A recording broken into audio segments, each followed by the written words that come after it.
Okay, so we are back and we start with our 11th problem. Okay, so this is asked the ratio between time periods taken by electron in Bohr's second and third orbits for each revolution is.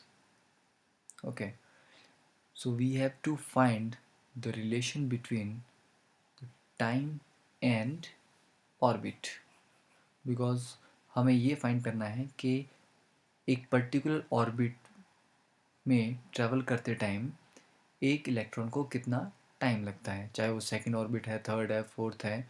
तो nth orbit में और time में क्या relation है। Okay, so let's start with the basics. So velocity is equal to distance upon time, और जो distance है एक रेवोल्यूशन में that is 2 pi r. So यहाँ से time is equal to 2 pi r divide by velocity.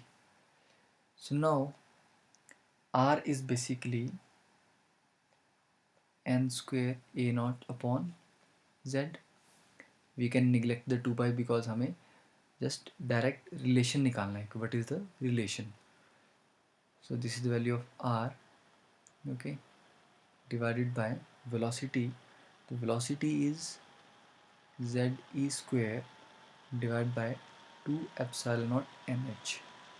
तो यहाँ से मिलेगा हमें n cube into k। okay, so this n into n square n cube, and this z e square epsilon h a naught z, this is all constant k। so we can say that time is directly proportional to n cube। अब time n cube के proportional है, so okay, how we proceed then। second orbit and third orbit, okay, so t1 by t2 is equal to n1 cube by n2 cube। n1 is second, 2 cube, n2 is third orbit, 3 cube। okay, so this comes out to be 8 by 27, this is the answer। okay, so you can simply remember this particular formula कि nth orbit में revolve करने के लिए, एक complete revolution लगाने के लिए जो टाइम पीरियड है that is directly proportional to third power of the n। okay, so now we move to the next problem।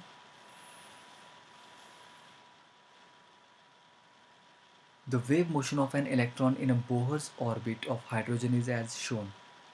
this is the wave motion, so its potential energy is, okay, so we'll start with a few basics। हमें पता है कि M V R is equal to M H upon 2 pi. Okay, so just एक we take an example. So this is a orbit. तो orbit में जो electron है वो अगर एज अ वेव ट्रेवल कर रहा है, बिकॉज इलेक्ट्रॉन के पास बोथ नेचर्स हैं, it has a particle nature also, it has a wave nature also. Okay, so अगर ये वेव नेचर की फॉर्म में ट्रेवल कर रहा है तो wave will start like this.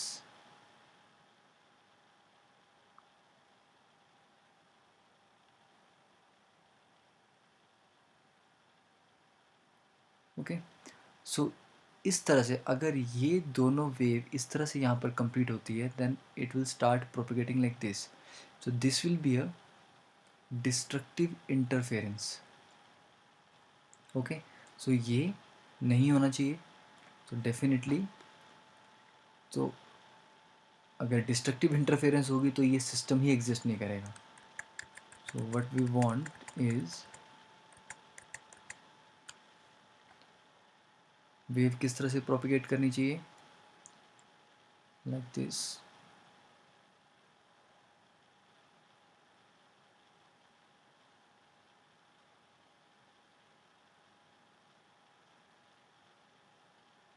Okay, so this completes. So complete होने के बाद भी the wave is following the same old pattern.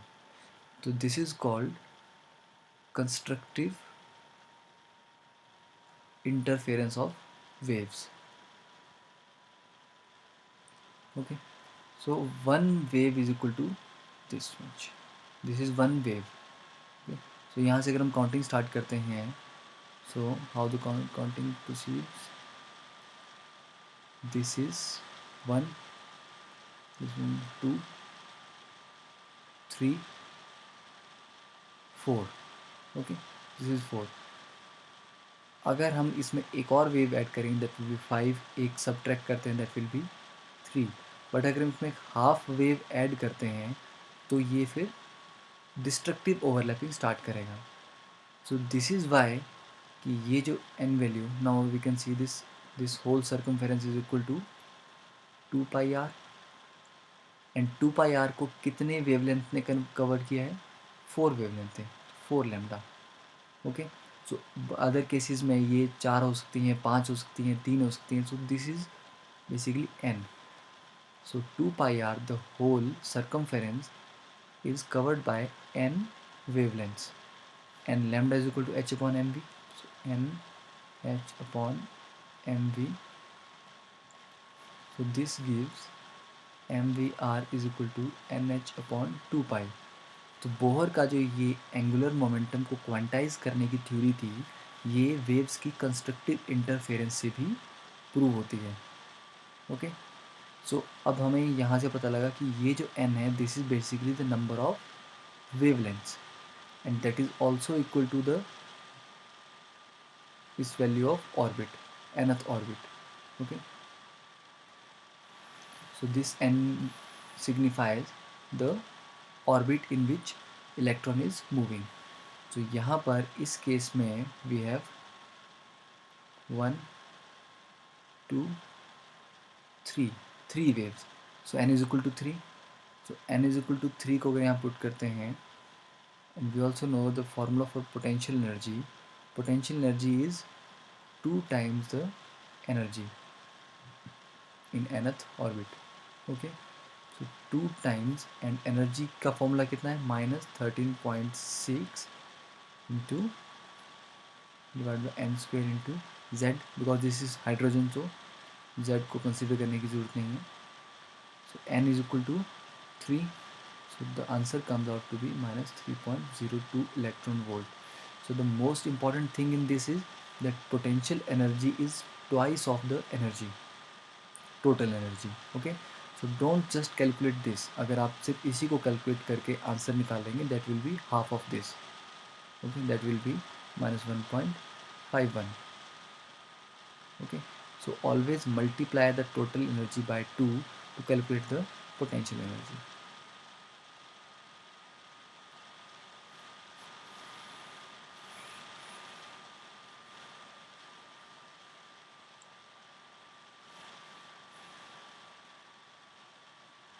Okay, so now we move to the next problem.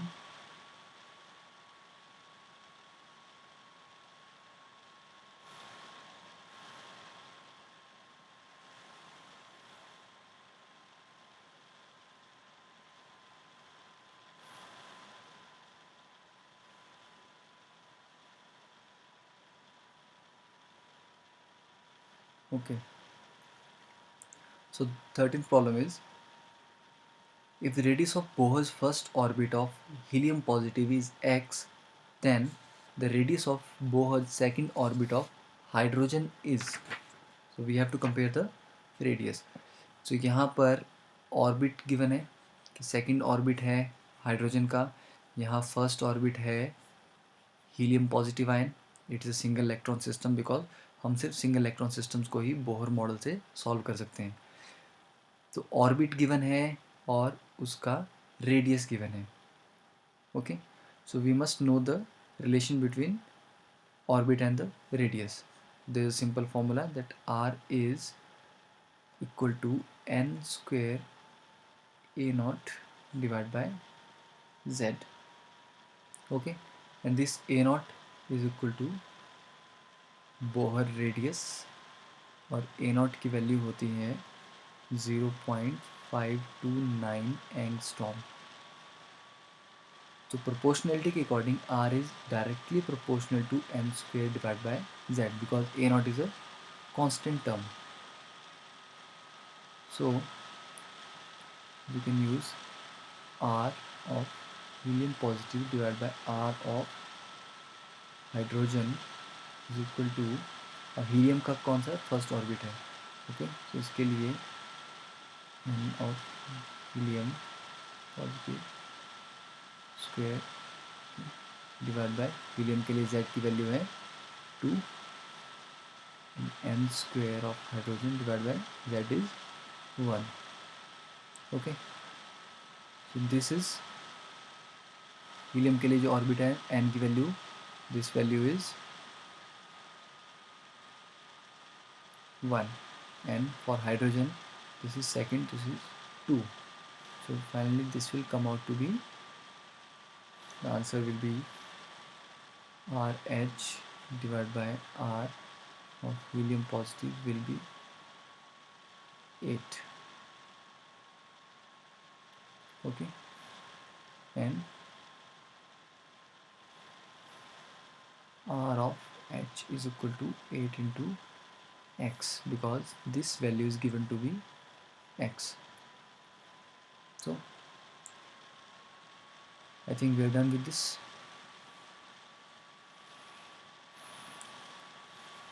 So we won't spend too much time solving these trivial problems. Okay.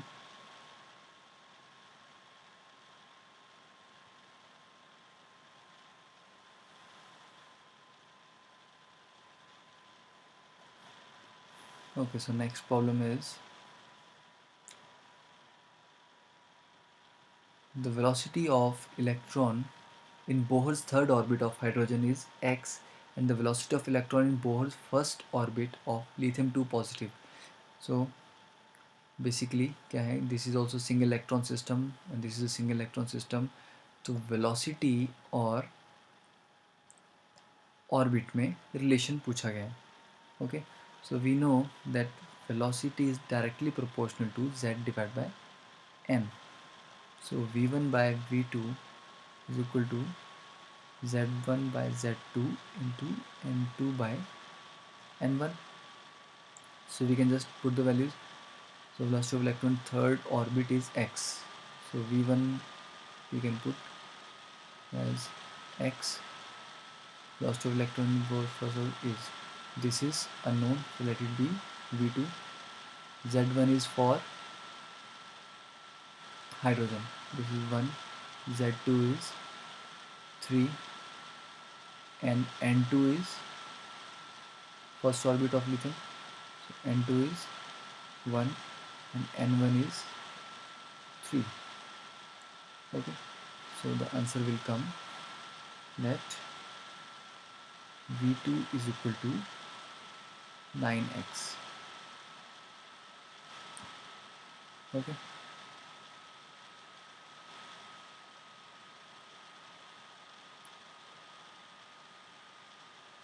so you can practice similar problem, ऐसी और similar problem practice करके you can get more expertise, okay, in this topic. So just try to remember all the formulas of the Bohr model कि velocity और radius में क्या relationship है, velocity और orbit nth orbit में क्या relationship है, energies और potential energy, kinetic energy, total energy में क्या relationship है. So ये सारी चीज़ें you must remember.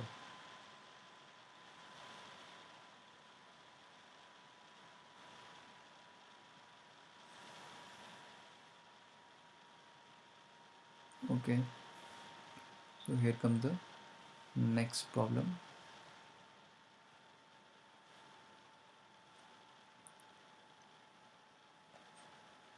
So amongst the following, the orbital in which the probability of finding an electron is 0 in xy plane. Okay, what is probability? Probability का मतलब है कि xy plane में इलेक्ट्रॉन को ढूंढने के चांसेस कितने हैं. So suppose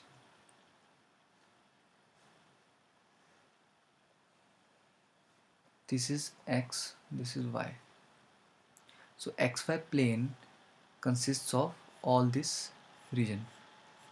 Okay, so अगर कोई भी ऑर्बिटल क्या होता है? Orbital is a particular 3 dimensional space जहाँ पर इलेक्ट्रॉन मिल सकता है. Now d x square minus y square जो ऑर्बिटल है, ये बेसिकली क्या है? It is kind of,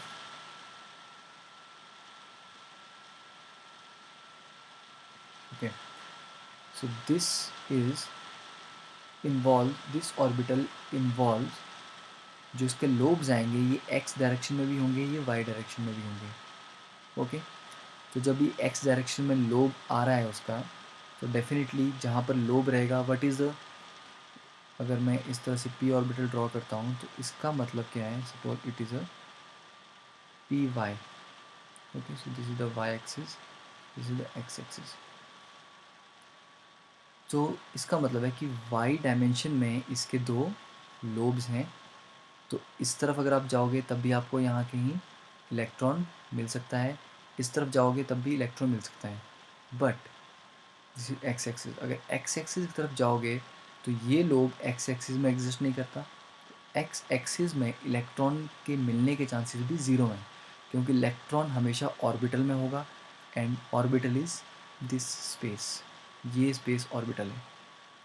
okay, तो अगर पी वाई ऑर्बिटल है तो सिर्फ वाई डायरेक्शन में इलेक्ट्रॉन मिलेगा, ना एक्स में मिलेगा ना जेड में मिलेगा.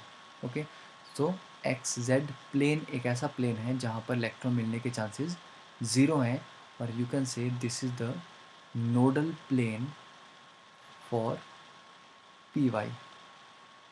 तो इसमें एक्स और वाई आ रहे हैं, मीन्स एक्स वाई प्लेन में ये ऑर्बिटल है, तो वहाँ पर नोड एग्जिस्ट नहीं करेगा. ओके, डी जेड स्क्वेयर में प्रॉब्लम क्या है कि it is like this Z axis में, but there is a ring.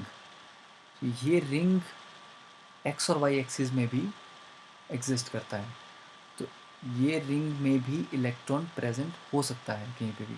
So we can not से कि यहाँ पर इलेक्ट्रॉन नहीं होगा. ओके, क्योंकि ये रिंग एक्स वाई प्लेन में एग्जिस्ट कर रहा है. बट पी जेड के केस में the orbital is only in the Z axis, ना एक्स एक्सिस की तरफ है ना वाई एक्सिस की तरफ है. तो पी जेड के लिए नोडल प्लेन आ जाता है एक्स वाई, पी एक्स के लिए वाई जेड, पी वाई के लिए x Z. Okay, so it is very simple. So the answer is PZ.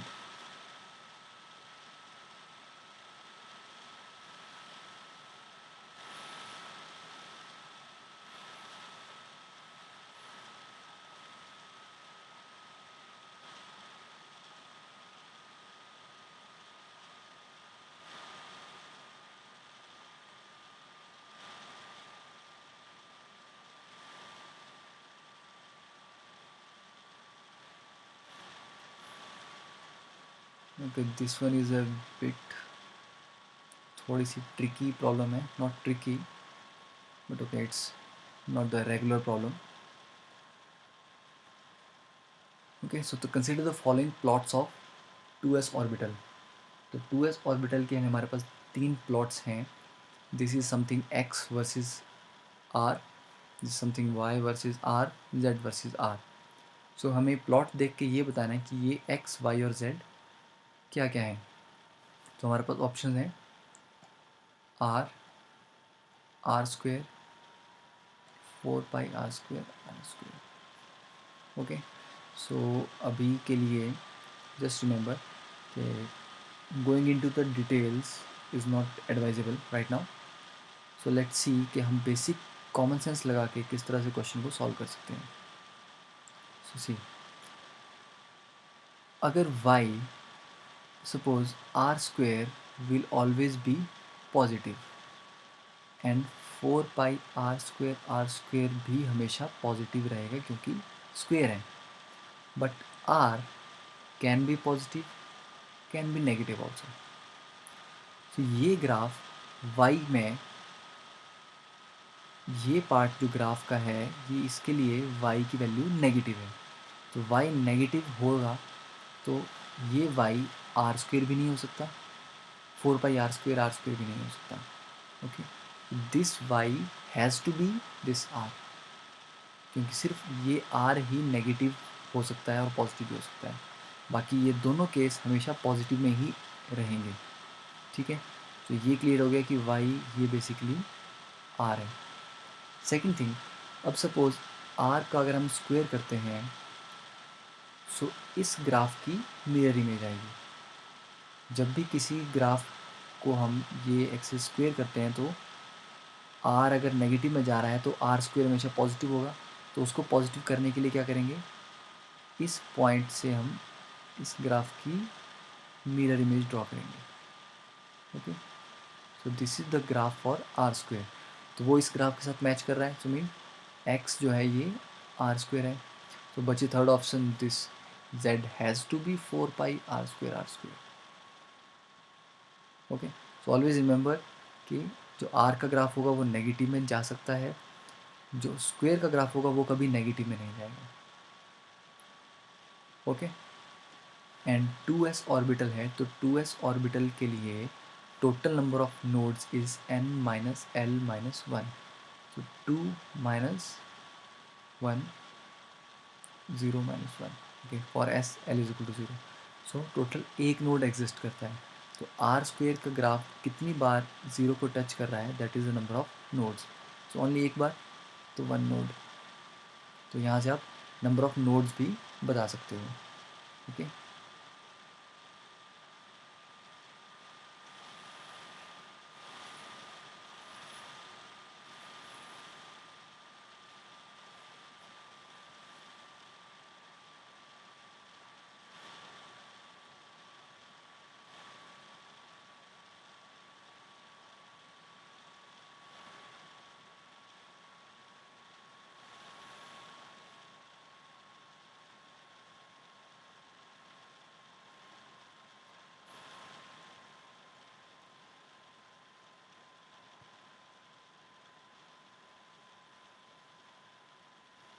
okay, so next question is,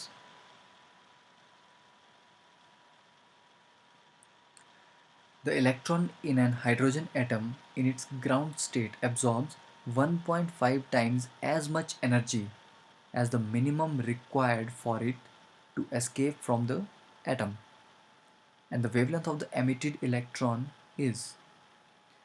ठीक है, तो हमें ये पता है कि किसी भी इलेक्ट्रॉन को एस्केप कराने के लिए क्या एनर्जी चाहिए होती है basically. This is the nucleus, here is the electron. So electron यहाँ पर है सिर्फ न्यूक्लियस की अट्रैक्टिव फोर्सेस की वजह से। ओके, सो इसको एस्केप करवाने का मतलब है कि सपोज ये nth ऑर्बिट में है, तो अगर इसको हम इनफाइनाइट डिस्टेंस पे ले जाएं तो that is like escaping. Escape कराने का मतलब है कि इसको जिस ऑर्बिट में ये है उससे इनफाइनाइट डिस्टेंस पे ले जाओ। ओके, सो इस प्रोसेस में जो एनर्जी रिक्वायर्ड है that is called escape energy. ठीक है, तो यहाँ पर क्वेश्चन है कि इट एब्जॉर्ब्स, ये ग्राउंड स्टेट में है, absorb 1.5 times as much energy as the minimum required for it to escape. तो सबसे पहले हमें ये पता करना पड़ेगा कि ग्राउंड स्टेट से एस्केप करने के लिए कितनी एनर्जी चाहिए। अगर ये एनर्जी रिक्वायरमेंट जो है दैट इज़ ई, तो ये एब्जॉर्ब कर रहा है इसका 1.5 टाइम्स। ओके, तो 1.5 टाइम एनर्जी एब्जॉर्ब करेगा, तो उसमें से जो ई एनर्जी है इतनी निकल गई सिर्फ उसको एस्केप करवाने में, बची कितनी 0.5 ई। तो ये एनर्जी जो है ये किस में कन्वर्ट होगी, इसकी काइनेटिक एनर्जी में। ओके, तो वहाँ से काइनेटिक एनर्जी से हम लैम्डा के बीच में रिलेशन एस्टेब्लिश करके लैम्डा कैलकुलेट कर सकते हैं, राइट। सो लेट्स सी कि how we can solve this.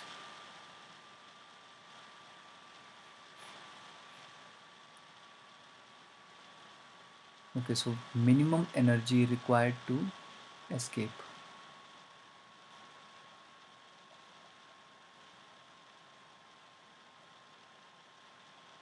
ये कितनी होगी?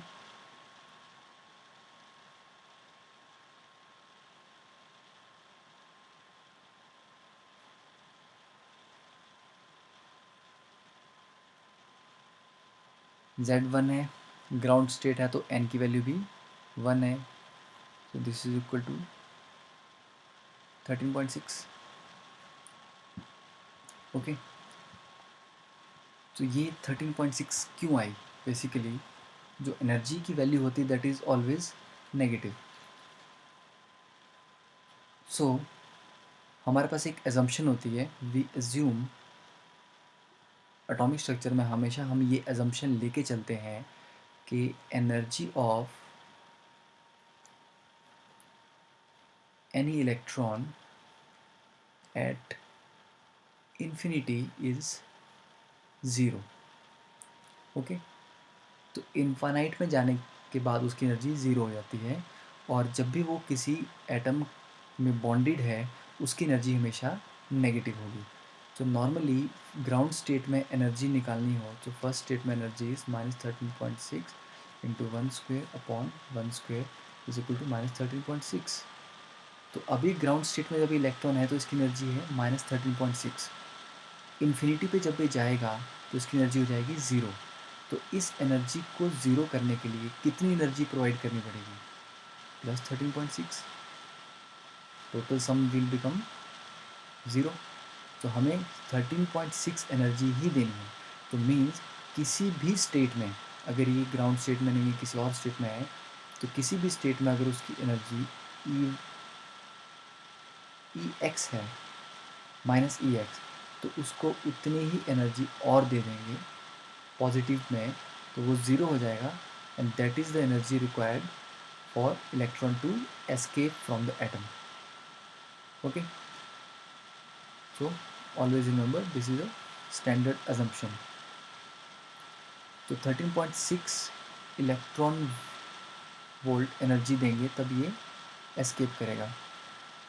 तो मीन्स इसका 1.5 टाइम्स एनर्जी जो थी वो उसने एब्जॉर्ब की. तो वो कितनी हो जाएगी? It will become 20.4 electron volt energy इसने एब्जॉर्ब की. तो एक्सेस एनर्जी कितनी आ गई? क्योंकि जो रिक्वायर्ड थी वो तो सिर्फ 13.6 है. जो एक्सेस एनर्जी आ गई वो आ गई 20.4 minus 13.6 equal to 6.8 electron volt. Okay, so you see that अब ये जो 6.8 एनर्जी है electron volt, this will be converted to its kinetic energy.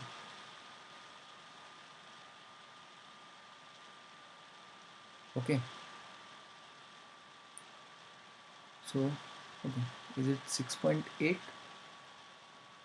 Okay, whatever, never mind the calculation mistakes.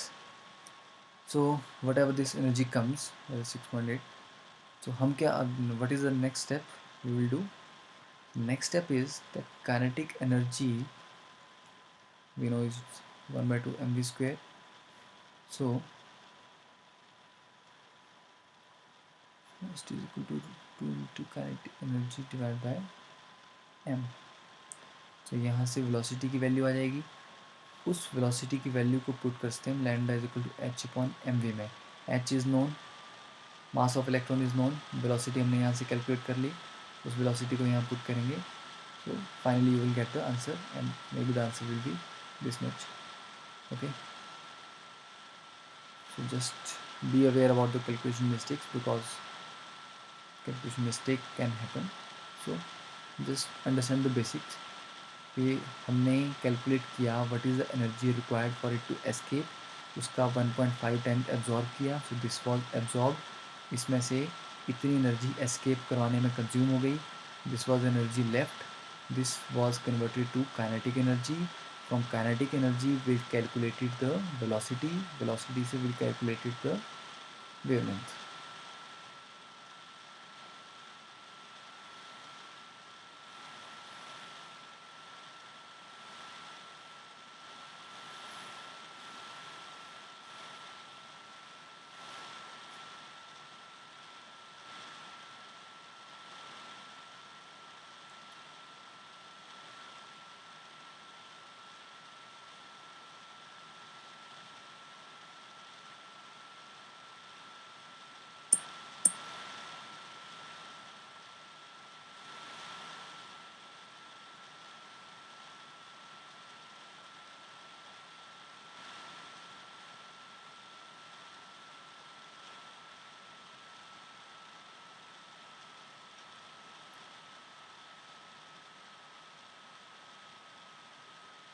Okay, another problem.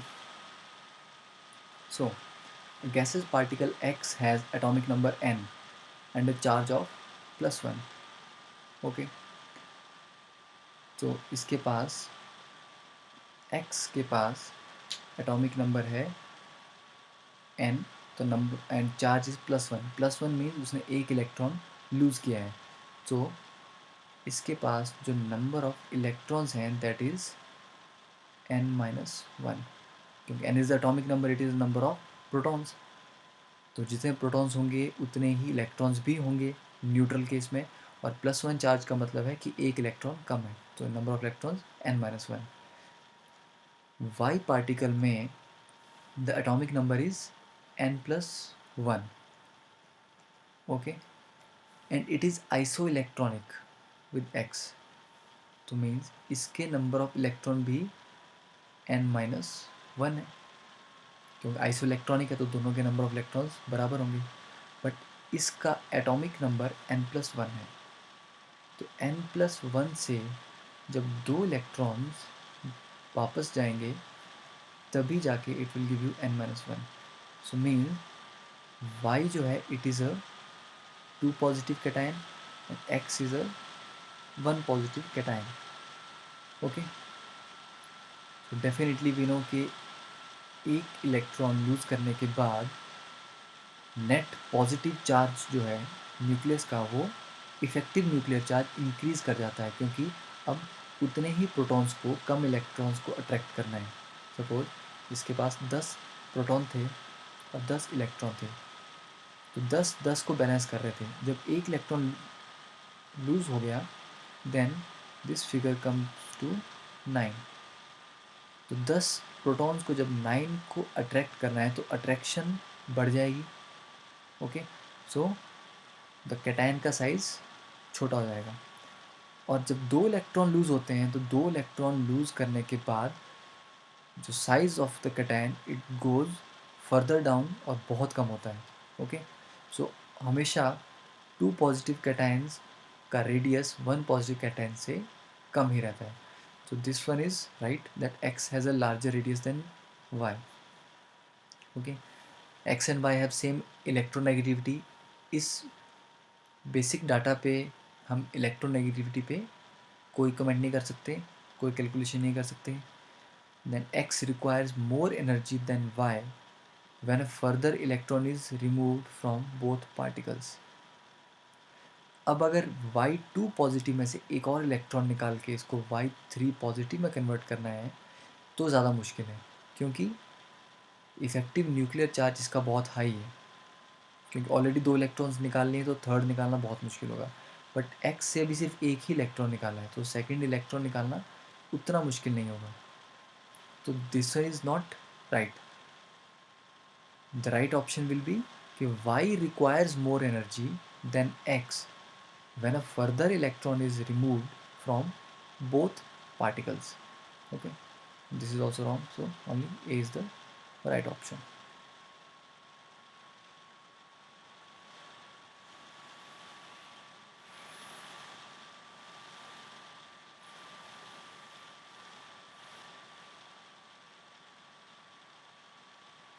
Okay, so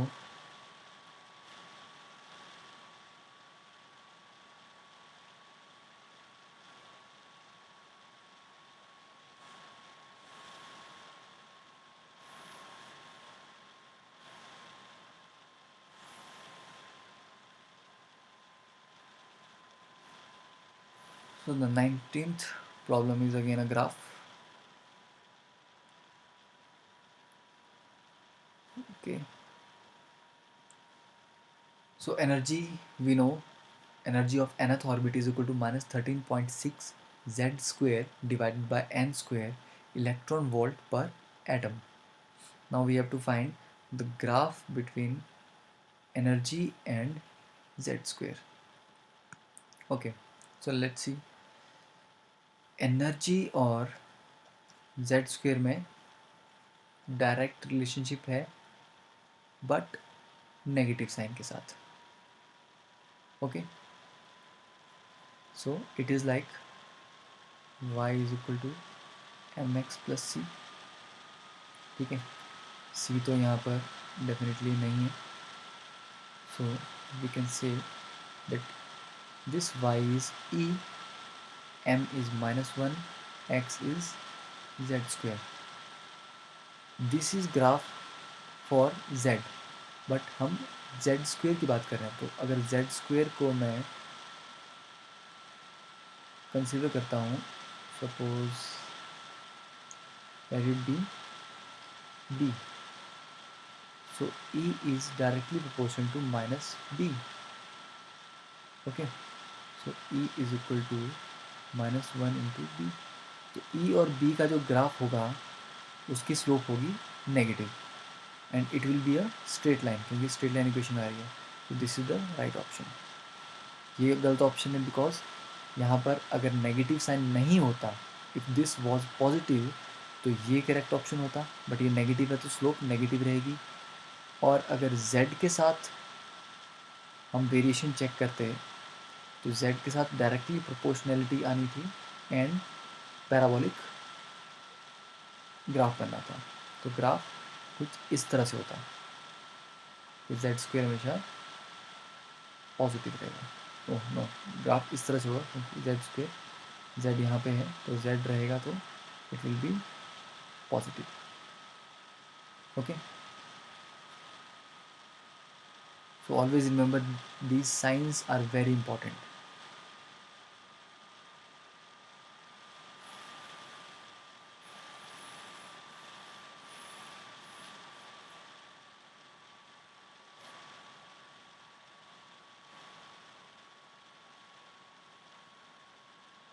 So now we are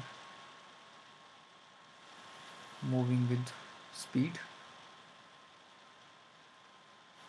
We are already at our 20th question.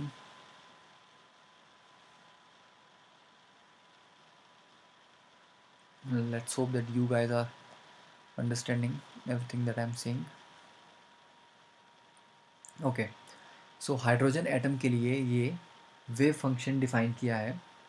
तो psi for 1s orbital is given to be pi divided by √2 e raised to minus r divided by a naught. तो ये पूछ रहा है कि what will be the ratio of probabilities of finding electron at the nucleus to first Bohr orbit. कि suppose nucleus में electron को ढूंढने की प्रोबेबिलिटी है z1. Okay, and first Bohr orbit में ढूंढने की है z2. तो z1 बाय z2 कैलकुलेट करना है. और it's a very common sense thing कि न्यूक्लियस में इलेक्ट्रॉन कभी नहीं मिलता, तो न्यूक्लियस में इलेक्ट्रॉन को ढूंढने के चांसेस हमेशा ज़ीरो होते हैं and zero divide by something is always zero. So the answer is straight forwardly zero. ठीक है, सो कभी भी क्वेश्चन में टिपिकल फॉर्मूलाज को या टिपिकल इक्वेशन ऐसी कुछ डायग्राम्स हैं दिए हुए, उनको देख के कभी कंफ्यूज नहीं होना कि बहुत टिपिकल सी चीज़ है, पता नहीं क्या सॉल्व करना होगा, इसमें क्या है क्या नहीं है. Always apply the common sense. Okay, start from the very basic concepts. So इस केस में भी अगर आप देखें तो कोई कैलकुलेशन की ज़रूरत नहीं पड़ी, इवन इस इक्वेशन को कंसीडर करने की भी ज़रूरत नहीं पड़ी. Okay, so answer is zero.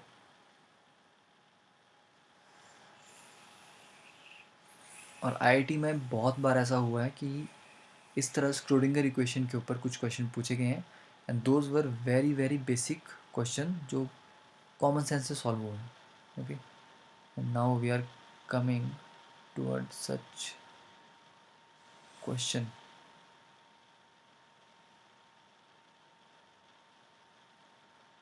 Okay, this is a question from previous IIT exams.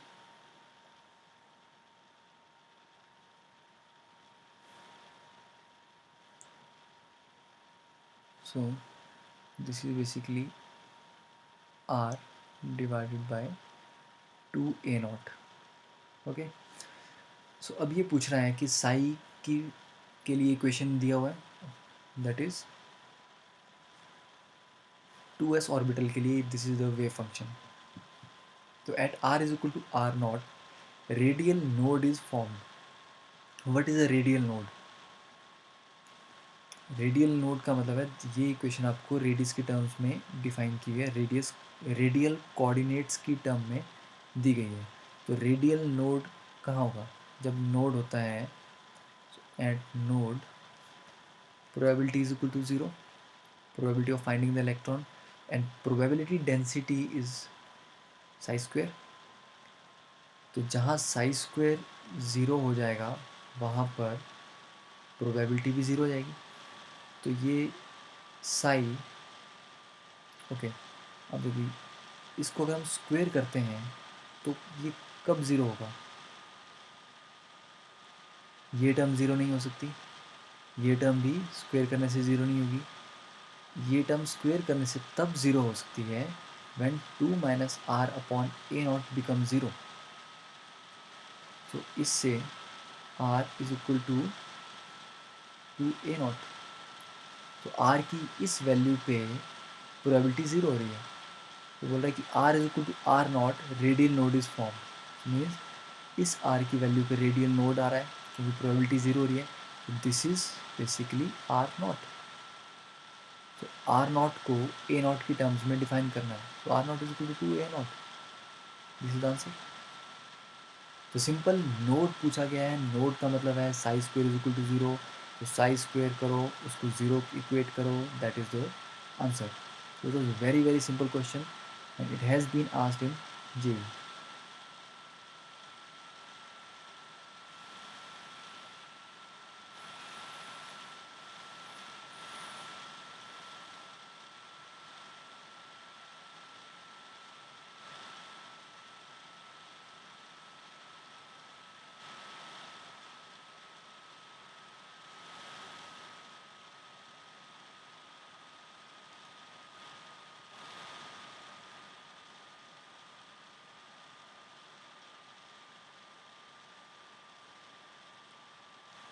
Okay, so next question is,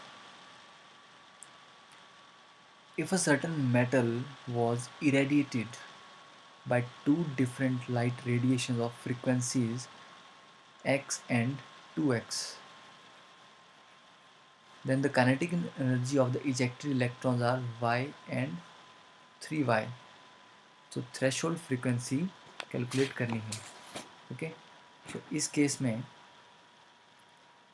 frequencies क्या है वो गिवन है, काइनेटिक एनर्जी क्या है वो गिवन है, थ्रेशोल्ड फ्रीक्वेंसी लेनी है. So we know the very basic equation जिससे फ्रीक्वेंसीज और काइनेटिक एनर्जी के बीच में रिलेशन एस्टेब्लिश होता है, that is kinetic energy is equal to h nu minus h nu naught. Okay, so kinetic energy 1 divided by kinetic energy 2 is equal to h nu 1 because lights different हैं but metal constant वही metal है. तो उसके लिए एक particular metal के लिए जो बेसिक उसकी थ्रेशोल्ड फ्रीक्वेंसी वो न्यू नॉट ही रहेगी. बट दो केसेस में फ्रीक्वेंसीज हम डिफरेंट ले रहे हैं. So nu 1 and nu 2 H nu naught. H common आ गया. So it is basically nu 1 minus nu naught by 2 minus nu naught. Okay, and both kinetic energies कितनी गिवन है हमें? y and 3y, and this value is x, this value is 2x. Okay, तो ये आ गया x, ये आ गया आपका 2x. तो यहाँ से we can calculate that 2x minus mu naught is equal to 3x minus 3 mu naught. So finally mu naught is equal to x by 2, and this is the threshold frequency. Okay, so just थोड़ा time दो, question को बार बार पढ़ो जब तक तुम्हारे mind में ये clear picture नहीं आ जाती कि हम किस फॉर्मूला से स्टार्ट करेंगे, फर्स्ट स्टेप क्या होगा, सेकंड स्टेप क्या होगा, किस तरह से फाइनल आंसर आएगा. डोंट स्टार्ट राइटिंग, क्योंकि एग्ज़ाम में आपके पास रफ वर्क करने के लिए बहुत कम स्पेस होगा. और अगर आप रफ वर्क करते करते बीच में कंफ्यूज हो गए या आंसर नहीं आ रहा है, तो that can demoralise you, and that can be the main reason of your failure in your exam. क्योंकि 3 घंटे में अगर आप 5 मिनट के लिए भी डिमोरलाइज हो गए, तो that is very very devastating. Okay, so first you must know कि फर्स्ट स्टेप क्या लिखना है, बिकॉज जो भी आप फर्स्ट स्टेप लिखोगे उसी से सेकंड स्टेप निकलेगा. तो फर्स्ट स्टेप अगर गलत है तो सेकंड स्टेप भी गलत होगा, और पूरी मेहनत, पूरा जो आपका रफ वर्क है वो वेस्ट जाएगा. तो जब तक you don't have the clarity कि कैसे स्टार्ट करना है क्वेश्चन, डोंट सॉल्व इट. अगर क्लियर है कि इस तरह से सॉल्व करना है, ये फॉर्मूलाज हैं, इस तरह से रिलेशन डेवलप हो रहा है, only then start solving the problem. Otherwise just leave it and move to the next easy problem. Okay,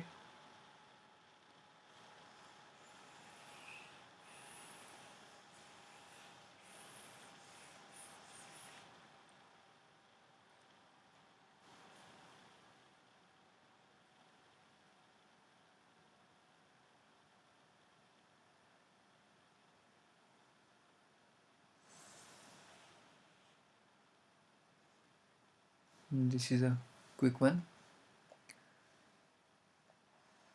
So in this question, the examiner is asking about the spin quantum number. So we have to choose the incorrect statement. The spin of an electron is an intrinsic angular momentum. Okay, तो spin जो है electron का, ये intrinsic angular momentum है, definitely है. It is a right, because spin एक intrinsic property है electron की. हर एक इलेक्ट्रॉन में स्पिन एग्जिस्ट करेगा, वो उस स्पिन की वैल्यू कांस्टेंट है, तो उस एंगुलर मोमेंटम की वैल्यू भी कांस्टेंट है, और ये हर एक इलेक्ट्रॉन के लिए वैलिड है, इसलिए ये इंट्रिंसिक प्रॉपर्टी भी है. Spin is not a quantum mechanical phenomena. Definitely, it is a quantum mechanical phenomenon. Okay, so this one is the incorrect option. Two types of spins can be distinguished by spin magnetic quantum numbers. Obviously, spin magnetic quantum numbers क्या होते हैं? Plus half and minus half. इन दोनों spins को हम इन दोनों number से distinguish कर सकते हैं. Okay, and spin quantum number describe the electron and not the orbital. Obviously कोई भी स्पिन ये डिफाइन करता है कि आपके इलेक्ट्रॉन का स्पिन प्लस हाफ में है, मीन्स क्लॉकवाइज है, या माइनस हाफ है, एंटी क्लॉकवाइज है. ये कभी नहीं बताता कि जिस इलेक्ट्रॉन की बात हो रही है वो किस ऑर्बिटल में है. तो ये ऑर्बिटल के बारे में बात नहीं करता, ये सिर्फ उस पर्टिकुलर इलेक्ट्रॉन का स्पिन डायरेक्शन को डिफाइन कर रहा है. ये क्लॉकवाइज ले लेते हैं, इसको हम एंटी क्लॉकवाइज मान लेते हैं. Okay, this was a simple one. And next thing you must know कि स्पिन एग्जिस्ट करता है बाकी सभी जो आपके सब एटॉमिक पार्टिकल्स हैं उनके लिए भी स्पिन एग्जिस्ट करता है. ओके, फॉर इलेक्ट्रॉन्स स्पिन की वैल्यू हाफ है, बट पॉजिट्रॉन्स और जो अदर सब एटॉमिक पार्टिकल्स हैं उनके लिए भी स्पिन की वैल्यूज़ हैं, and those are different from half. Okay, तो सारे सब एटॉमिक पार्टिकल्स के लिए स्पिन की अलग अलग वैल्यूज़ एग्जिस्ट करती हैं. But that is not in our syllabus, so we will not go into that. Okay, so in this question it is asking the radial wave function depends on. Okay, so the radial wave function, what is the radial wave function? I think if you have gone through the quantum mechanics a little bit, you will understand that quantum theory में we define there are two presentations. हम psi को जब represent करते हैं तो it is like this.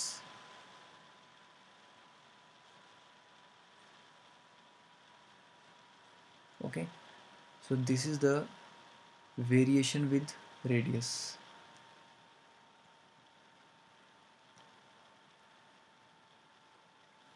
And this is the variation with angle. Okay, so ये angular component है, this one is the angular component, and this one is the radial component of the wave function psi. Okay, so just remember कि this depends on both n and l, क्योंकि जो radius है वो depend करता है कि size क्या है और शेप क्या है. तो n is the principal quantum number, it determines the size vary करेगा, डेफिनेटली r भी वेरी करेगा. And l is the azimuthal quantum number, it determines the shape. Okay, तो शेप वेरी करेगी तो ऑब्वियसली उसके साथ ये r भी डिस्टेंस वेरी करेगा. So the radial wave function depends on both principal quantum number and azimuthal quantum number. जबकि magnetic quantum number जो है ये सिर्फ ओरिएंटेशन डिसाइड करता है. तो ओरिएंटेशन का टोटल कंसर्न जो है एंगल के साथ है. तो ये एक एंगुलर कंपोनेंट है, ये एक रेडियल कंपोनेंट नहीं है. Radial component are only these two. Okay, so if you understand this it is very good. If you don't, just leave it.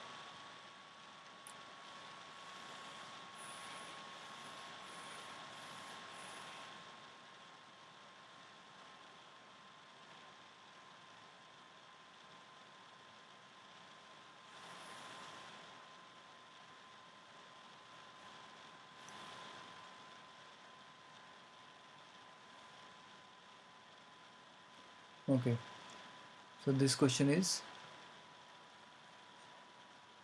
the radiation of wavelength 253.7 nanometer falls on the copper surface and the electrons are ejected.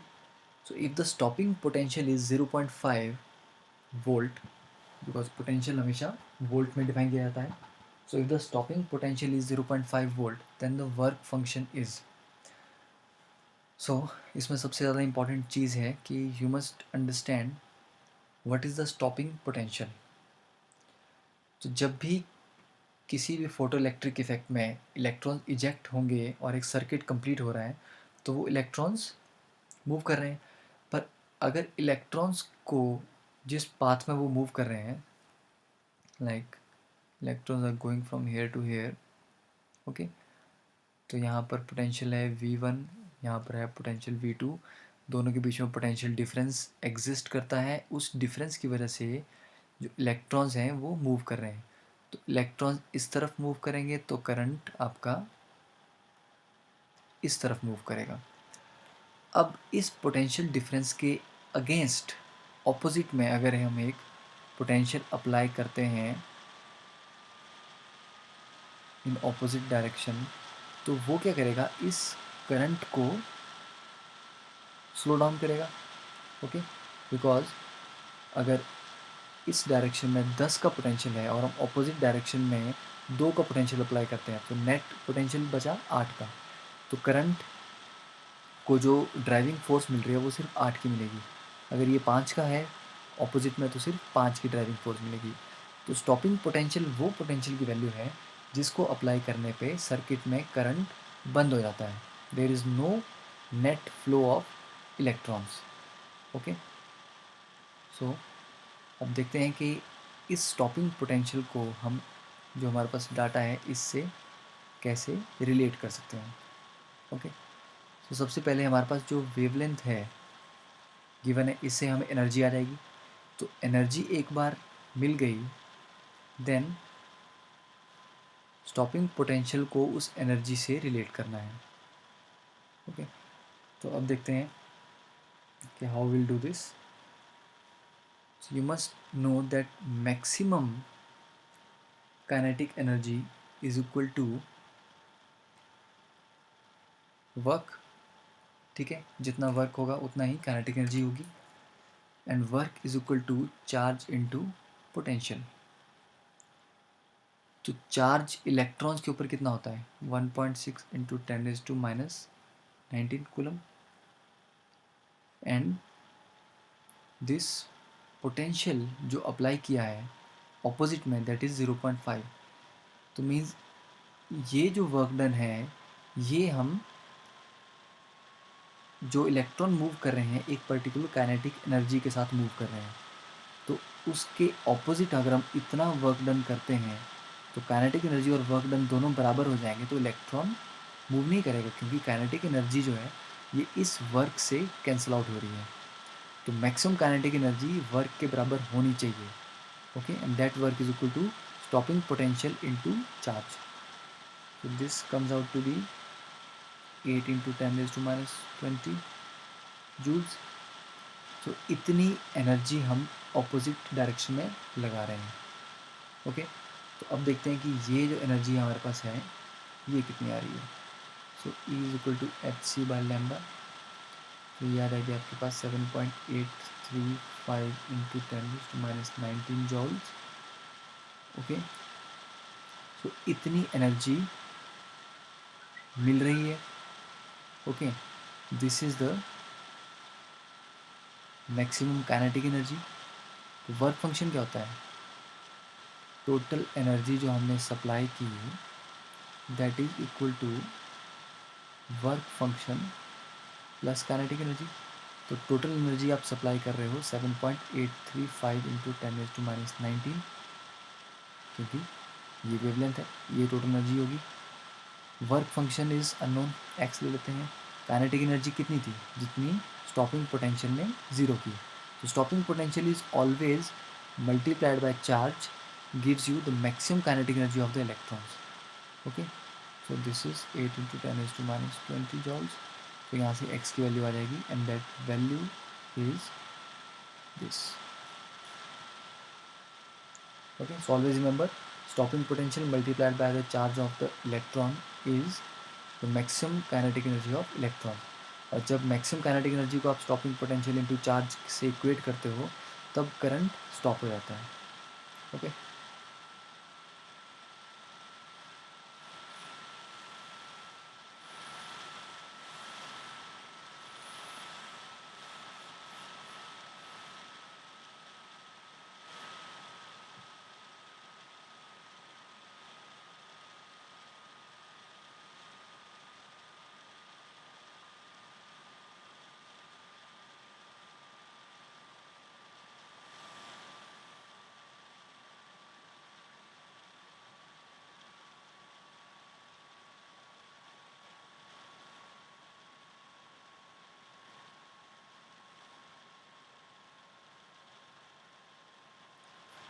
Okay, so now this is beryllium 3 positive ion, okay।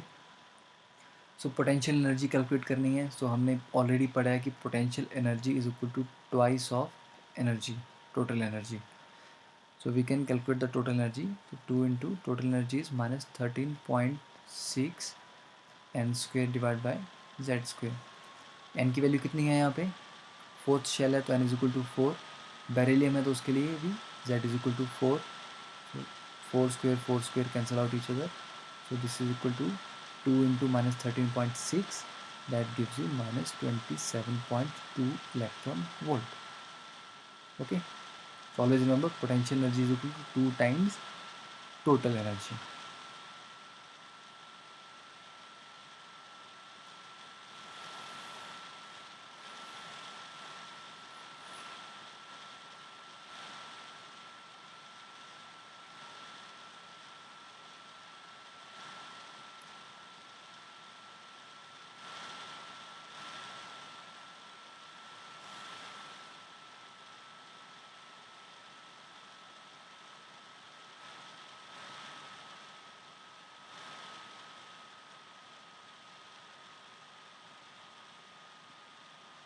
Okay,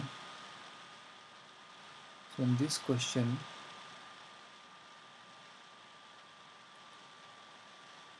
what is the maximum wavelength line in the Lyman series of helium positive ion?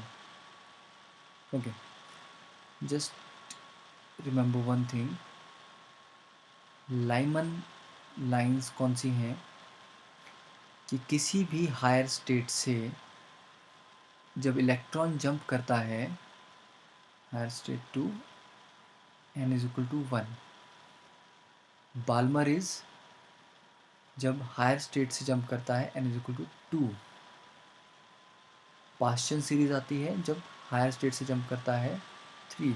तो ये higher state कोई भी हो सकती है। तो 1 के लिए हायर स्टेट कौन सी है? 2 या इससे ग्रेटर। 2 के लिए हायर स्टेट है 3 और इससे ग्रेटर। 3 के लिए है 4 और ग्रेटर। ओके, तो हमारे पास फॉर्मूला है 1/λ is equal to RZ² 1/n1² minus 1/n2²।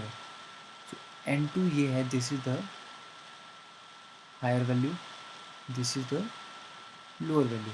कि n2 से n1 पे जंप कर रहा है। तो n2 से जब n1 पे जंप करेगा तो ये वेवलेंथ आएगी इस फॉर्मूला से। Always remember this one is the n1 is the lower value, n2 is the higher value. तो यहाँ पर बात हो रही है लाइमन सीरीज़ की। तो लाइमन सीरीज़ के लिए n1 is equal to n is equal to 1, तो ये आएगा 1। Okay, so we can right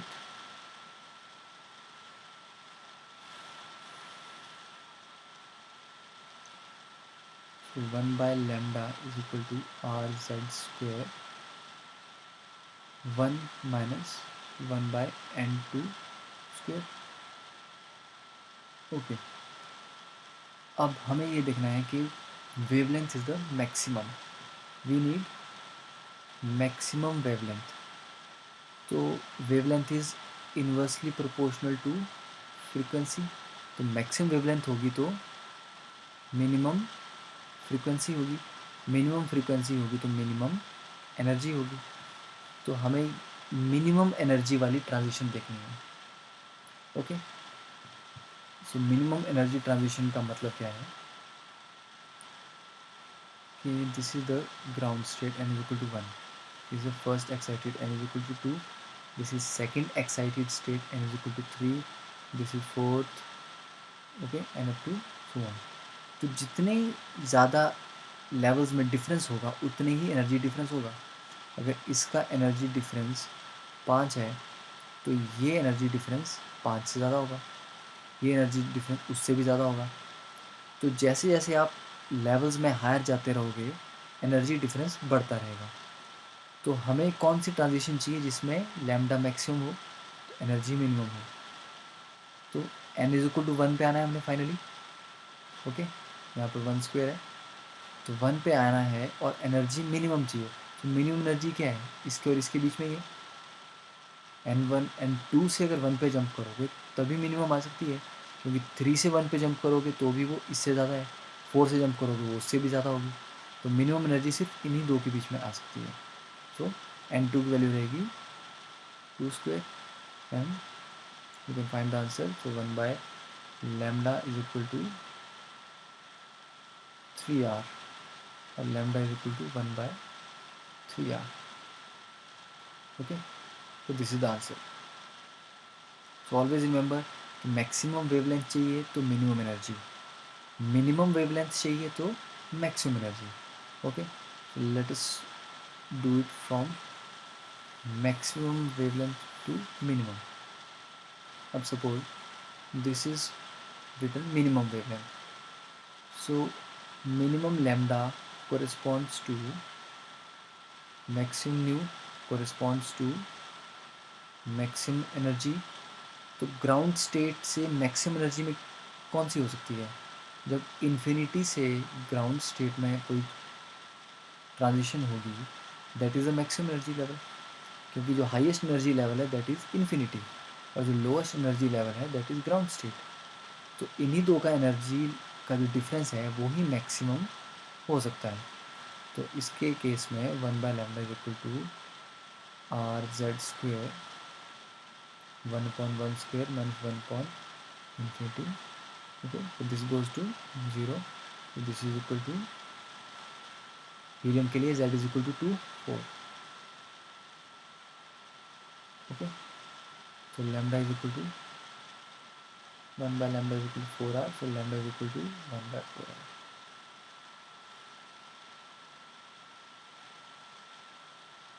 okay, तो इस तरह से हम मिनिमम वेवलेंथ या मैक्सिमम वेवलेंथ किसी के लिए भी कैलकुलेट कर सकते हैं.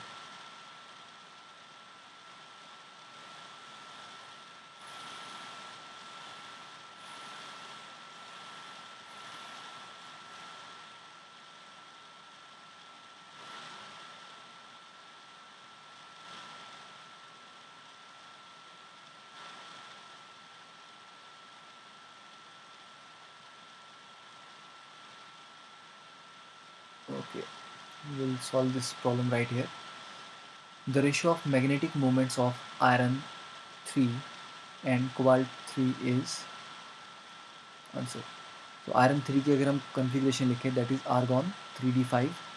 तो डी में 5 का मतलब है unpaired electrons are all 5. So magnetic moment is mu is equal to under root n into n+2. n is the number of unpaired electrons. 5 into 5+2 that becomes 35. And cobalt 3 के लिए कन्फिग्रेशन इज आर्गॉन 3d7. तो 3d7 में पहले 5 single field होंगे, तो 2 pairing होगी, तो 3 बचे unpaired electrons. So mu is equal to under root n into n+2. 3 into 3+2 that is 15. Okay, and the next one is this is a good problem.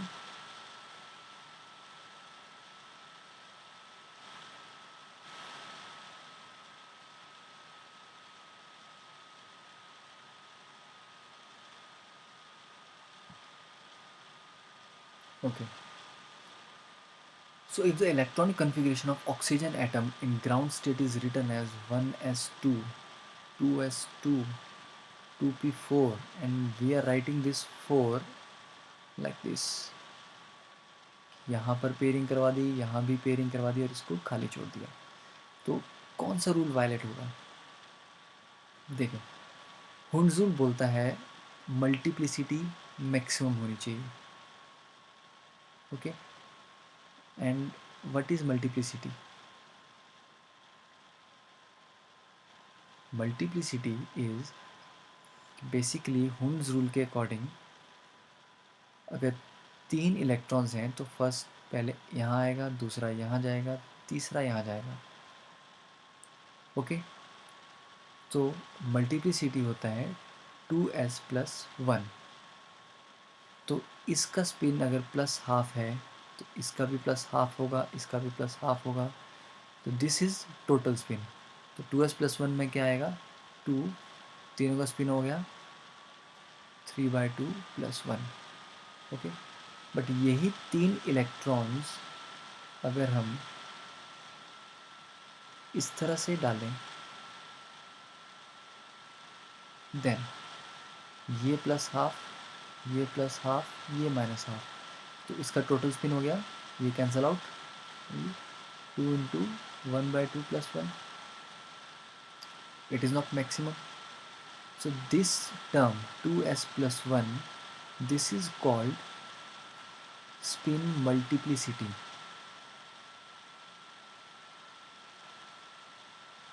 Okay, and this should be maximum. उसी को बोलते हैं हम Hund's rule of maximum multiplicity. तो ये maximum तब होगा जब s की वैल्यू मैक्सिमम होगी.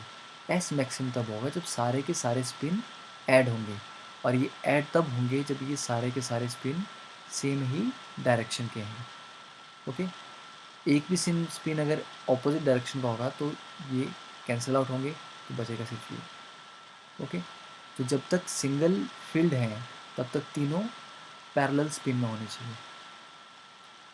ओके, तो according to this Hund's rule इस केस में 4 इलेक्ट्रॉन हैं.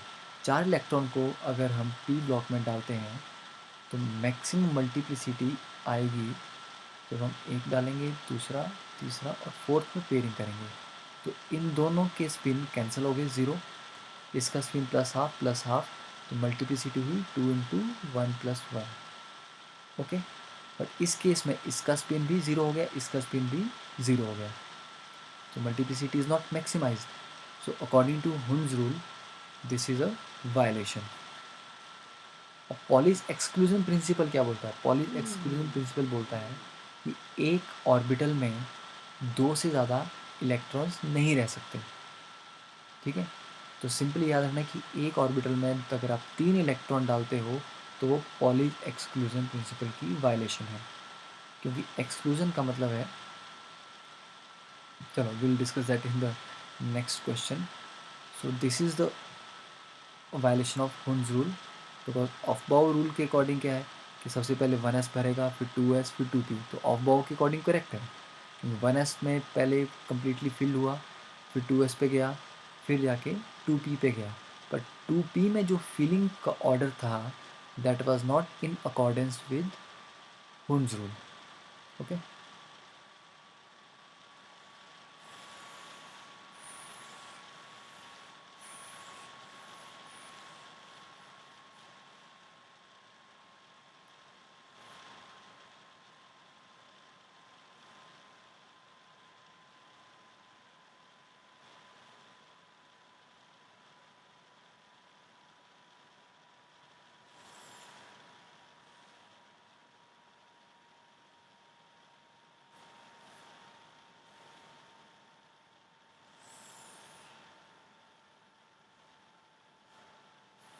okay, so next question is,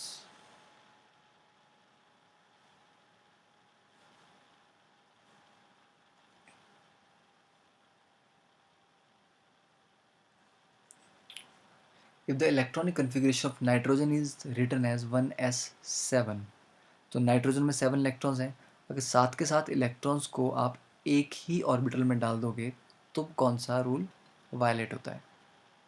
okay, Hund's rule violet होने की इसमें चांसेस नहीं है, क्योंकि हुन्स रूल के अकॉर्डिंग मल्टीप्लिसिटी मैक्सिमम होनी चाहिए। तो मल्टीप्लिसिटी मैक्सिमम करने का जो तरीका है वो यही होता है कि जब आप धीरे धीरे ऑर्बिटल्स में फिलिंग कर रहे हो तो फिलिंग हमेशा पैरेलल स्पिन में करो सबसे पहले, और उसके बाद पेयरिंग स्टार्ट करो, that is Hund's rule. But इसमें आपने 1s में ही 7 डाल दिए, तो 1s का मतलब है 1, देन 2, फिर 3, 4, 5, 6, 7, 7 आपने एक ही ऑर्बिटल में डाल दिए। ओके, तो अब प्रॉब्लम क्या होगी कि 1 के लिए अगर हम n, l, m और s के लेंगे, इस इलेक्ट्रॉन के लिए देखते हैं first electron. Okay, first electron के लिए n is 1, l 0, m is also 0, s plus half. Second electron के लिए 1, 0, 0 माइनस हाफ। थर्ड इलेक्ट्रॉन के लिए 1, 0, 0 अगेन प्लस हाफ। तो एक ऑर्बिटल में दो इलेक्ट्रॉन रखने का पर्पज़ क्या था कि फर्स्ट इलेक्ट्रॉन के लिए ये सेट आएगा, सेकंड इलेक्ट्रॉन के लिए ये सेट आएगा। तो फर्स्ट 3 जो पैरामीटर्स हैं ये तो सेम है, ओके, बट यहाँ पर डिफरेंस क्रिएट हो रहा है। सो हर इलेक्ट्रॉन अपने आप में एक यूनिक है, तो उसका एक यूनिक एड्रेस, एक लोकेशन होनी चाहिए यूनिक। तो ये डिफरेंशिएट कर रहा है, यहाँ पर ये इसको डिफरेंशिएट कर रहा है। ओके, तो स्पिन की सिर्फ 2 ही वैल्यू एग्जिस्ट करती हैं। अगर स्पिन की 3 वैल्यू एग्जिस्ट करती तो हम एक ऑर्बिटल में 3 इलेक्ट्रॉन डाल सकते थे। तो फर्स्ट इलेक्ट्रॉन के ये 3 पैरामीटर कांस्टेंट हैं, सेकंड के भी ये 3 सेम है, बट डिफरेंशिएट यहाँ से हम कर सकते हैं। तो ये 2 इलेक्ट्रॉन आपस में डिफरेंशिएट हो सकते हैं। बट अगर तीसरा इलेक्ट्रॉन आप फिर से उसी ऑर्बिटल में डाल दोगे तो स्पिन की तीसरी कोई वैल्यू तो है नहीं, तो फिर से या तो वो प्लस हाफ लेगा या फिर वो माइनस हाफ लेगा। तो अगर प्लस हाफ लेता है तो ये 2 इलेक्ट्रॉन्स के लिए इन चारों क्वांटम नंबर्स का सेट सेम हो गया। सेट सेम होने का मतलब है ये इनकी यूनिकनेस ख़त्म हो गई। तो दो इलेक्ट्रॉन्स के लिए same set of quantum number exist नहीं कर सकता. This was Pauli's exclusion principal, that the electrons are excluded from having the same set of all four quantum numbers. कि किन्हीं भी दो इलेक्ट्रॉन्स के लिए चारों क्वांटम नंबर्स का जो सेट है वो सेम नहीं आएगा. तो जब भी आप एक ऑर्बिटल में दो से ज़्यादा इलेक्ट्रॉन्स भरोगे तो पॉलीज प्रिंसिपल वायलेट होगा. Okay, so this is not violation of हुंस rule but it's a violation of Pauli's exclusion principle. So now I'll ask you a very simple but tricky question.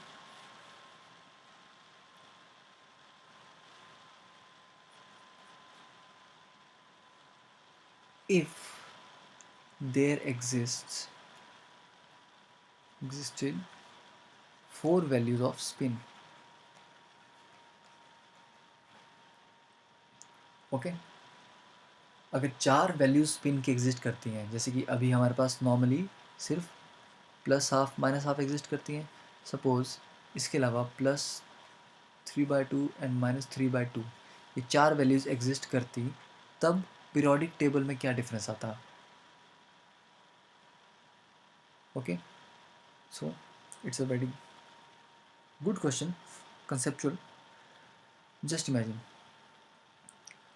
अब अगर हम 1s की filling करेंगे तो 1s में दो electrons क्यों थे, क्योंकि स्पिन की वैल्यू दो है. ओके, अब 1s में हम चार इलेक्ट्रॉन ले सकते हैं. क्यों? फर्स्ट इलेक्ट्रॉन के लिए set of four quantum numbers आएगा 1 0 0 प्लस हाफ, सेकेंड का 1 0 0 माइनस हाफ, थर्ड का 1 0 0 प्लस 3/2, फोर्थ का 1 0 0 माइनस 3/2. तो चारों इलेक्ट्रॉन की जो सेट है ये एक दूसरे से डिफरेंट है सिर्फ इन टर्म्स की वजह से. ओके, तो जितने हमारे पास स्पिन की वैल्यूज़ होंगी उतने ही एक ऑर्बिटल में इलेक्ट्रॉन आ सकते हैं. तो फर्स्ट में चार आने का मतलब है कि आपका हाइड्रोजन आ जाएगा 1s1, हीलियम आ जाएगा 1s2, लिथियम आ जाएगा 1s3, बेरिलियम आ जाएगा 1s4. ओके, सो फर्स्ट जो पीरियड है उसमें सिर्फ हाइड्रोजन एंड हीलियम होता है, दो ही ऑर्बिटल हैं. या जब n इज इक्वल टू 1 से स्टार्ट करते हो आप तो n इज इक्वल टू 1 में कितने एलिमेंट्स हैं फर्स्ट पीरियड में? तो ओके, दो इसलिए हैं क्योंकि 1s में दो ही इलेक्ट्रॉन आ सकते हैं. जब आप n इज इक्वल टू 2 से स्टार्ट करते हो तो आता है 2s एंड 2p. ओके, तो 2s में नॉर्मली दो एलिमेंट थे, 2p में 6 एलिमेंट थे. तो सेकंड पीरियड में मिला के 8 एलिमेंट्स आते थे. जब स्पिन की वैल्यू 4 हो जाएंगी तो 2s में कितने आएंगे? 4 इलेक्ट्रॉन्स. 4 इलेक्ट्रॉन्स का मतलब है 4 एलिमेंट्स आ सकते हैं. ओके, 2p में जहाँ 6 आते थे, तीन ऑर्बिटल्स में 6 आएंगे, अब तीन ऑर्बिटल्स में 12 आएंगे. तो 12 प्लस 4 16. तो सेकंड पीरियड में अब एलिमेंट्स हो जाएंगे आपके 16. तो स्पिन की वैल्यू 2 से 4 करने से क्या हुआ, हर पीरियड में नंबर ऑफ एलिमेंट डबल हो गए. अब 4 से अगर आप इसको 6 कर दो तो हर पीरियड में नंबर ऑफ एलिमेंट्स ट्रिपल हो जाएंगे. तो स्पिन को वेरी करने से हमारा पीरियोडिक टेबल भी चेंज होता है. Okay,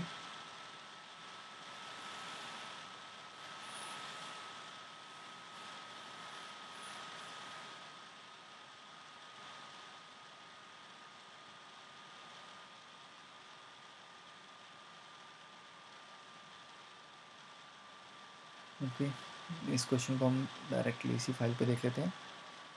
So the orbital diagram in which both the Pauli's exclusion principle and Hund's rule are violated. Okay, first ये करेक्ट है, ये तीन ओके करेक्ट है, बिकॉज तीनों पैरेलल हैं. हमने ये स्पेसिफाई नहीं किया कि पैरेलल हमेशा अपवर्ड डायरेक्शन में होने चाहिए. तीनों पैरेलल होने चाहिए, चाहे वो अपवर्ड हो चाहे तीनों डाउनवर्ड हो. This is also okay. Second, this is good, this one is also okay, this one is okay, this one okay, because सबसे पहले सिंगल फील्ड हुआ है, उसके बाद पेयरिंग हुई है, सो दिस इज ऑल राइट. इस केस में क्या है कि सबसे पहले इन्होंने तीनों को सिंगली फिल नहीं किया, सो it is a violation of Hund's rule of maximum multiplicity only. But Pauli's exclusion principle क्या बोलता है कि चारों किसी भी दो इलेक्ट्रॉन के लिए same set of 4 quantum number नहीं होना चाहिए, बट ऐसा यहाँ पर किसी में भी नहीं है. Okay, so Pauli's exclusion principle is obeyed, but Hund's rule is violated in C option. D में ये दोनों ठीक है, और देखिए इन दो में दोनों ही सेम स्पिन डायरेक्शन में है, तो इन दोनों के लिए जो वैल्यूज़ होंगी हमारी क्वांटम नंबर्स के सेट की, वो दोनों सेम होंगी, तो इन दोनों इलेक्ट्रॉन्स की यूनिकनेस ख़त्म हो गई है. तो पॉलीज एक्सक्लूसिव प्रिंसिपल वायलेट हो रहा है, और ये ऑर्बिटल जो है ये सिंगली फिल्ड होने से पहले पेयरिंग हो गई, तो this is a violation of Hund's rule. Okay, so D option is violating both Pauli's exclusion and Hund's rule. And next is the orbital diagram in which Aufbau principle is violated. So this one, Aufbau principle किस में violet हो रहा है कि सबसे पहले lower energy का orbital जो है वो कंप्लीट फिल होगा, उसके बाद नेक्स्ट में जाएगा. यहाँ लोअर का फिल है, उसके बाद नेक्स्ट में गया. यहाँ लोअर एनर्जी का ऑर्बिटल जो है it is not completely filled, but still next energy level में फीलिंग स्टार्ट हो गया. So this is a violation of Aufbau principle. Okay,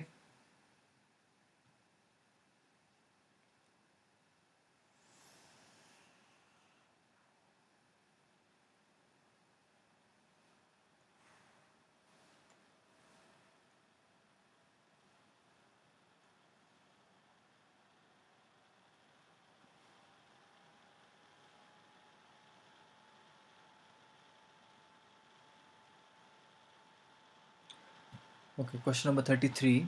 If radiation corresponding to second line of Balmer series of lithium 2 positive ion knocked out electron from the first excited state of hydrogen atom, then kinetic energy of ejected electron would be.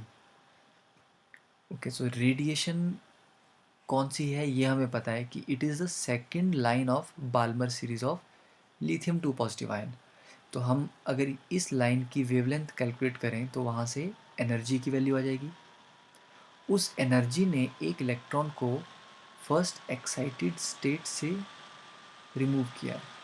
So first excited state से electron remove करने के लिए कितनी energy चाहिए ये हमें पता होना चाहिए. तो सपोज ये जो सेकेंड लाइन से रेडिएशन आई है उसकी एनर्जी आ गई E1. जो फर्स्ट एक्साइटेड स्टेट से इलेक्ट्रॉन निकालने के लिए एनर्जी चाहिए थी that was E2. Okay, so E1 energy थी, E2 रिक्वायर्ड है. जब E1 से E2 एनर्जी माइनस किया तो that gives you the kinetic energy. Suppose यहाँ से आपको जो एनर्जी मिली इट वाज 50.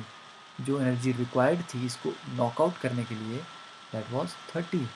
सो बचा जो 20 that is your kinetic energy. So this is your approach. तो एक बार अगर आपको ये चीज़ क्लियर हो गई then you can start solving the problem. Okay, so second line of Balmer series कैसे कैलकुलेट करेंगे हम. That is equal to 13.6 z square, जो जेड इज 3. बाल्मर है तो बाल्मर के लिए लोअर लेवल कौन सा होता है, second. Okay, and this is a lower level. तो किसी भी हायर लेवल से जब वो n इज इक्वल टू 2 में आ रहा है तो वो बाल्मर सीरीज में आएगा.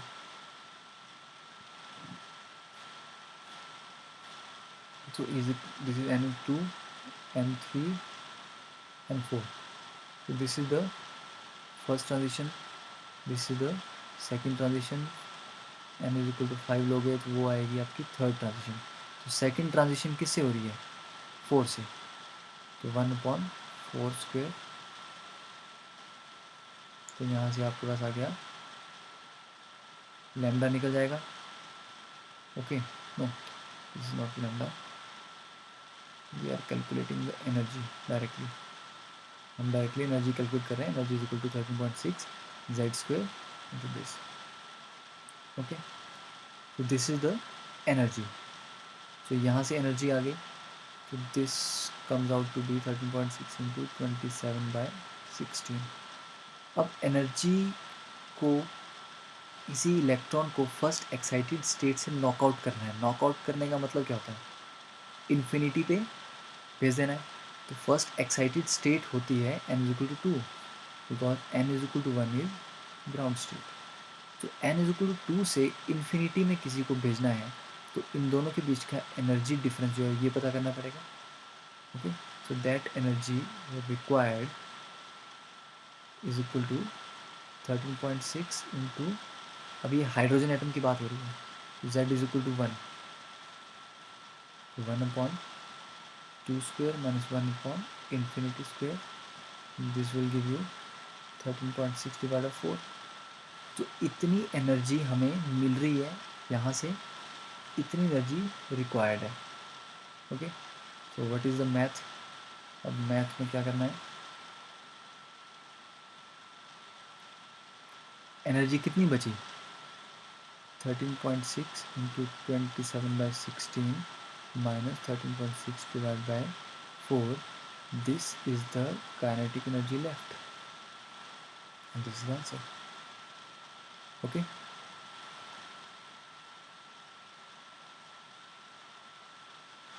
So I think this was the